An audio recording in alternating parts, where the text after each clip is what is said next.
Bonjour, donc nouvelle vidéo consacrée au Publipostage avec la suite Office de Microsoft.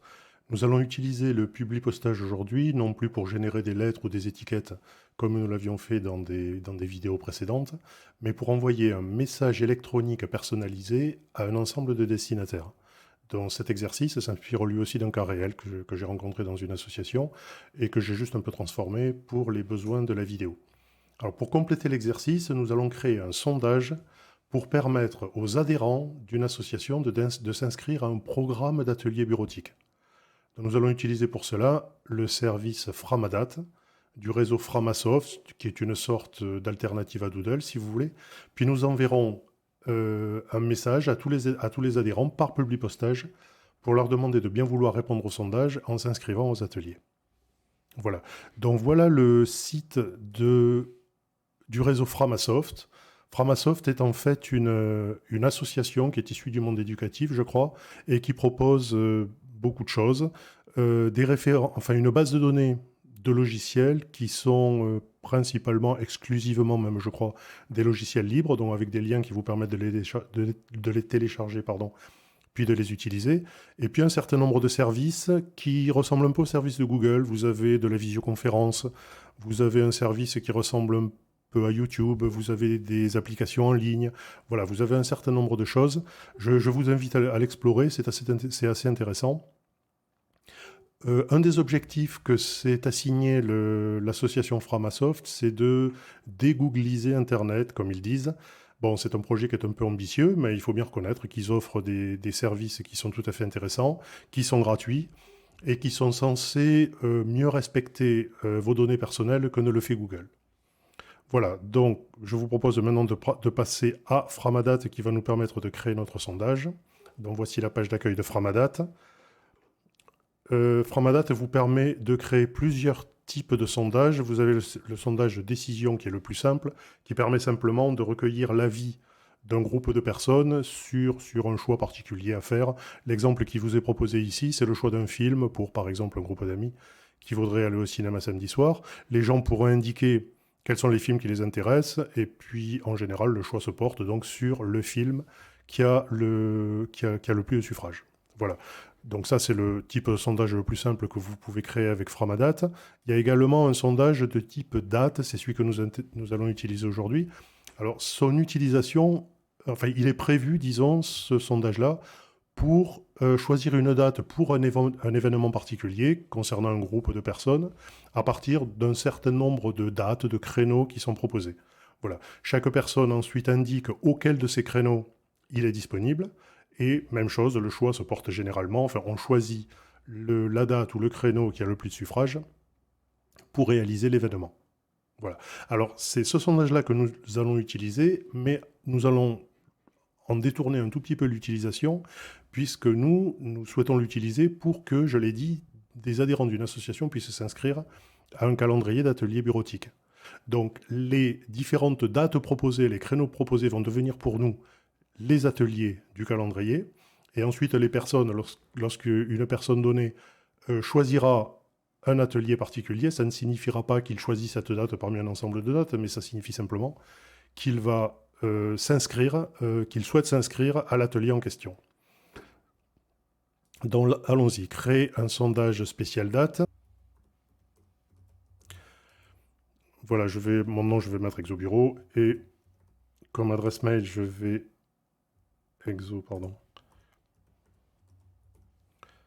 je vais mettre l'adresse Gmail de ma chaîne.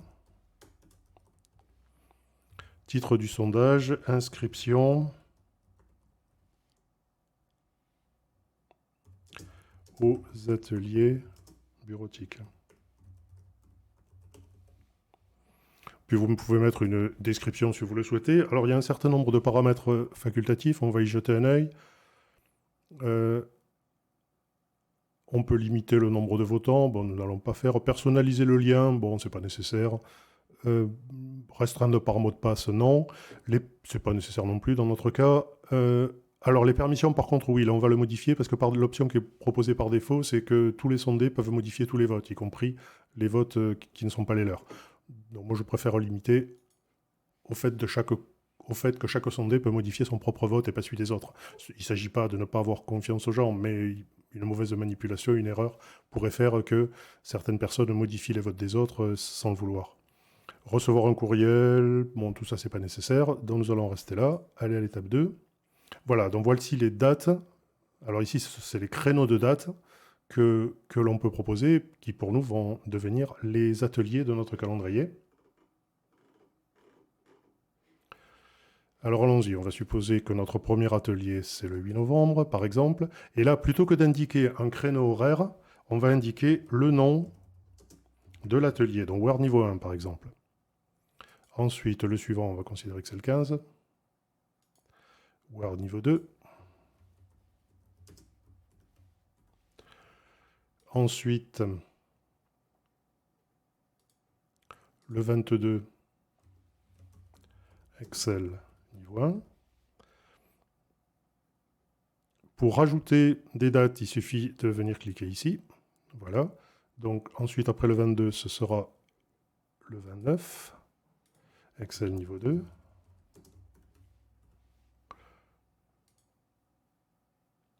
Le 6 décembre.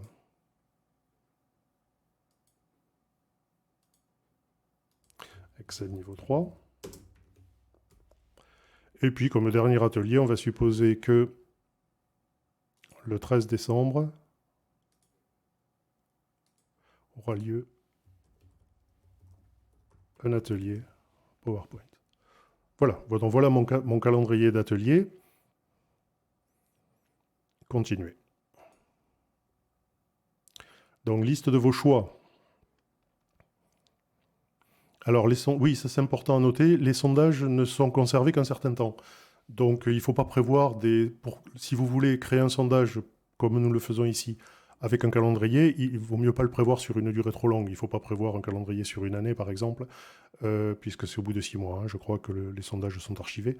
Donc, on peut imaginer, par exemple, des calendriers trimestriels, ce qui conviendrait mieux. Voilà, donc à ce stade-là, je peux créer mon sondage. Et voilà. Alors, ce que j'ai ici, c'est la page d'administration du sondage. Donc, vous voyez, je retrouve mon calendrier, novembre à décembre, avec tous les ateliers prévus. Ici, j'ai des choses que je suis le seul à voir, qui correspondent aux informations que j'ai saisies lorsque j'ai créé le sondage. Voici ici le lien public. Donc ça, c'est le lien que vous allez devoir envoyer à toutes les personnes concernées pour qu'elles puissent accéder au sondage et s'inscrire aux ateliers. Et ici, c'est le lien d'administration du sondage. En fait, c'est cette page-là. Et celui-là, vous n'êtes pas supposé le diffuser. Alors, pour vous montrer comment les gens vont pouvoir saisir, voilà. Donc, je vais créer une ligne Exobureau. Et puis, alors on va supposer que, par exemple, au Word niveau 1, je ne souhaite pas y aller parce que je vais directement aller au Word niveau 2. Excel niveau 1, pareil, je ne souhaite pas y aller. Je vais m'inscrire Excel niveau 2 et Excel niveau 3. Et PowerPoint, je ne vais pas y aller. Parce que, par exemple, je ne suis pas disponible à cette date-là et j'enregistre. Voilà. Et c'est exactement ce que feront tous les autres. Tous les gens qui vont recevoir le lien ne verront que cette partie-là et pourront, comme je viens de le faire, sélectionner les ateliers auxquels ils souhaitent participer. Alors, vous voyez la phrase qui est ici. Pour l'instant, les choix ayant reçu le plus grand nombre de votes sont... Alors, c'est cette remarque qui apparaît ici, elle est liée à l'utilisation standard des sondages de type date. Dans notre cas, à nous, elle n'est pas du tout adaptée, puisqu'il ne s'agit pas de voter pour des dates. Simplement, l'atelier pour lequel il y aura le plus d'inscriptions sera simplement l'atelier où vous aurez le plus de monde. Donc, bon, mais il suffit de faire abstraction de cette remarque qui est sous le tableau. Et de manière très simple, vous le voyez, ce sondage peut être utilisé dans le cadre que je viens de vous indiquer. Voilà. Alors, passons maintenant au Publipostage. Alors, vous vous souvenez, si vous connaissez un peu le Publipostage ou si vous avez regardé les vidéos précédentes de cette chaîne sur le sujet, vous savez que les fonctions de Publipostage, voilà, se trouvent ici dans ce ruban. Ce sont donc des fonctions qui sont offertes par le traitement de texte Word. Mais vous vous souvenez peut-être aussi que lorsqu'on veut faire du Publipostage, on a besoin d'une base de données des destinataires et que généralement, cette base de données est créée avec Excel, même si d'autres solutions sont possibles. On peut utiliser une base Access, par exemple, mais c'est quand même Excel qui est le plus fréquemment utilisé. Et alors, pour l'envoi de courrier traditionnel, comme on l'a vu dans une vidéo précédente, il est important d'avoir l'adresse des destinataires dans cette base de données. Vous utiliserez ensuite cette adresse pour personnaliser chaque lettre, et ensuite, en utilisant des enveloppes à fenêtre, par exemple, vous pouvez faire apparaître l'adresse. Pour l'envoi de courrier électronique, ce dont on a besoin, bien sûr, c'est de l'adresse électronique des différents destinataires. Alors voilà la base de données que j'ai préparée, d'envoyer un nombre limité de destinataires, mais ça marcherait tout aussi bien avec un nombre beaucoup plus important. Voilà les adresses mail dont je vais avoir besoin. Alors même si c'est très rare aujourd'hui, j'ai considéré que certains des destinataires pourraient ne pas avoir d'adresse électronique. C'est bon, c'est de plus en plus rare aujourd'hui. Maintenant, la plupart des gens ont une adresse, mais bon, on peut rencontrer dans certains cas certaines personnes qui ne l'ont pas, et vous verrez comment on peut exclure ces destinataires de la diffusion des messages électroniques, et puis il faudra trouver un autre moyen pour s'adresser à eux, soit par courrier physique, soit par téléphone. Voilà, je reviens à Word, et maintenant nous allons pouvoir réaliser le publipostage. Alors, vous vous souvenez, première chose à faire, d'abord, c'est d'indiquer le type de publipostage que l'on souhaite faire. Nous, ce sont des courriers électroniques. Ensuite, il faut sélectionner les destinataires. Utiliser une liste existante.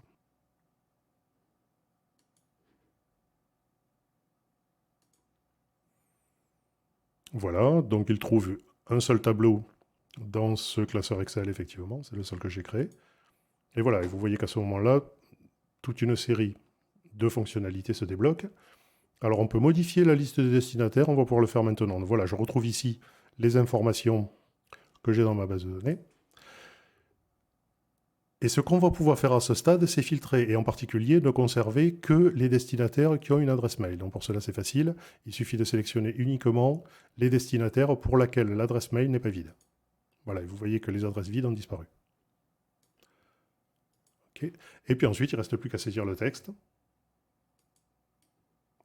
Alors je l'ai déjà préparé.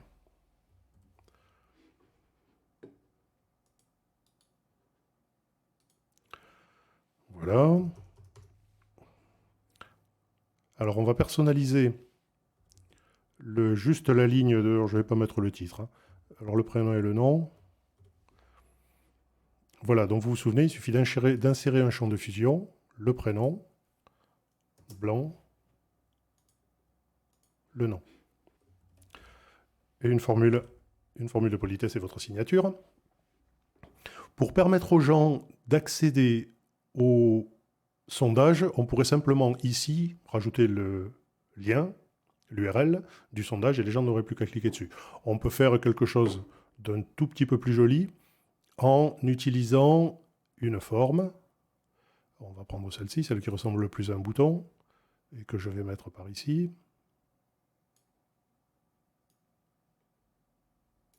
Voilà, et puis je peux... Alors, comme toujours, vous avez beaucoup d'options de personnalisation à partir du moment où vous avez créé une forme. Donc on pourrait prendre voilà, une forme un petit peu relief. Je ne sais pas trop. Alors moi j'ai une petite difficulté pour reconnaître les couleurs, donc vous m'excuserez si le choix n'est pas magnifique. Et on ne veut pas de contour. Voilà. Et puis alors on peut mettre un petit peu de texte. Calendrier. D'inscription aux ateliers. D'inscription, pardon. Voilà, donc ce texte, on peut le mettre en gras, par exemple. On va augmenter un peu la taille. Voilà. Et puis, alors, s'il n'est pas très bien centré, c'est qu'en général, voilà, c'est qu'on a des options des espacements avant-après qui ne sont pas exactement les mêmes. Voilà, ça ne change pas grand-chose puisque le...